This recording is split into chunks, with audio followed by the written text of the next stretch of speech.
হোসেনের বিরুদ্ধে যে অভিযোগ, সেটা নাসির হোসেন নিজেই বাদীকে ফোন করে জানিয়েছেন তিনি জেনে শুনে বিয়ে করেছেন এবং তামিমা সুলতানা তার জেরায় সেটা স্বীকার করেছেন। এই সাক্ষ্য প্রমাণগুলো আমরা আদালতে তুলে ধরেছি, কিন্তু সেই সাক্ষ্য প্রমাণের বিষয়ে আমরা বিস্তারিত কোনো রায় পাইনি। রায়ে আসামিদেরকে খালাস দেওয়া হয়েছে, অথচ আজ 10 জুন, অথচ 3 দিন আগে আসামি পক্ষের আইনজীবী মিডিয়াতে বলেছেন যে দুইজনই খালাস পাবেন।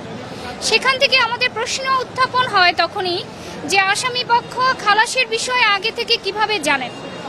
সেই প্রশ্নটা আসলে আমার কাছে না, সেই প্রশ্নটা জাতির কাছেই থাকলো যে আসামি পক্ষ আগে থেকে কিভাবে জানেন। আমি আমার দিক থেকে বলতে পারি, আমার বক্তব্য এটাই যে আদালত এই সাক্ষ্য প্রমাণগুলোর বিষয়ে কোনো ধরনের পর্যালোচনা না করে, জুডিশিয়াল মাইন্ড অ্যাপ্লাই না করে এরকম একটি রায় দিয়েছেন, যেই রায়ে আমরা সবাই সংক্ষুব্ধ। আমি মনে করি অপরাধীদেরকে ছেড়ে দেওয়া বাদীর সাথে অন্যায় করার শামিল। শুধু এই জন্য আমরা এই পরিপ্রেক্ষিতে আমরা অপেক্ষা করছি এই মামলার যখনই লিখিত রায় বের হবে তখনই তার বিপক্ষে, তার বিরুদ্ধে। নাসির আমারে ফোন দিয়ে বলছিল সবকিছু জেনে শুনেই সে বিয়ে করছে, ঠিক আছে, সব জেনে শুনে গেছে। আর যথাযথ প্রমাণ আমরা কোর্টে জমা দিছি, আমরা এত এভিডেন্স জমা দিছি, তারপরে আমাদের সাথে পিবিআর রিপোর্ট ছিল, তারপরে যদি এরপরও যদি ন্যায় বিচার বাংলাদেশে না পাওয়া যায় তাহলে আর কোথায় পাওয়া যাবে। অ্যাকচুয়ালি টাকা যার আছে, ক্ষমতা যার আছে, পাওয়ার যার আছে, তারই বিচার আছে। আমাদের মতো সাধারণ মানুষের পক্ষে কোনো বিচার আশা করা যায় না। পরবর্তী আমরা আপিলে যাব ইনশাআল্লাহ।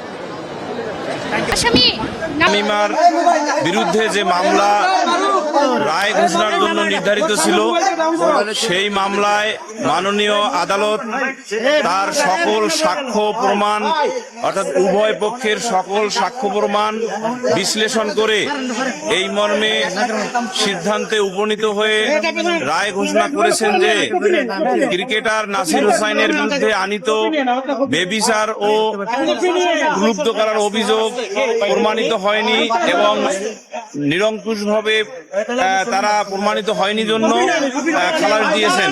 একই সাথে এই মামলার অপর আসামি তামিমা সুলতানা, তার বিরুদ্ধে আনীত যে অভিযোগ সেগুলো বাদী প্রমাণ করতে পারেননি জন্য তাকেও এই মামলা হতে বেকসুর খালাস দিয়েছেন। এ থেকে প্রমাণিত হয় যে ক্রিকেটার নাসির হোসাইন এবং তামিমা সুলতানা তারা যথাযথভাবে তালাক প্রদান করে এবং বৈধভাবে ইসলামিক শরীয়ত মোতাবেক বিবাহ করেছেন। মহামান্য উচ্চ আদালতের একটি রায় মাননীয় আদালত পড়ে শুনিয়েছেন। তার ফাইন্ডিংসে সেটি হলো যে শুধুমাত্র ইউনিয়ন কাউন্সিলের যে চেয়ারম্যান তার নিকট নোটিশ না পৌঁছানো মানে এই নয় যে তাদের মাঝে তালাক হয় নাই, অর্থাৎ স্বামী স্ত্রী মানে তালাক হবে না। এটা উচ্চ আদালত অর্থাৎ আপিল বিভাগ ওই রায়ে বলেছেন যে স্বামী স্ত্রীর মধ্যে কন্ডাক্টটাই হলো আসল, অর্থাৎ আচরণটাই হলো আসল।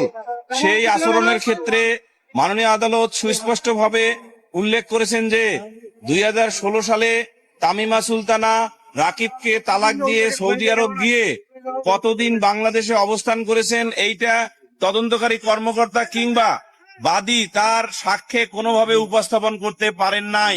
ফলে এই মামলায় ক্রিকেটার নাসির হোসাইন এবং তামিমা সুলতানা বেকসুরভাবে খালাস প্রাপ্ত হয়েছেন এবং তারা ন্যায় বিচার পেয়েছে। আমরা এই ন্যায় বিচারে সন্তুষ্ট এবং ক্রিকেটার নাসির হোসাইনকে বিভিন্ন মিডিয়া যেভাবে কলুষিত করার চেষ্টা করেছে, আমরা আশা করি আজকের রায়ের মধ্য দিয়ে তাদের সচেতনতা ফিরে পাবে।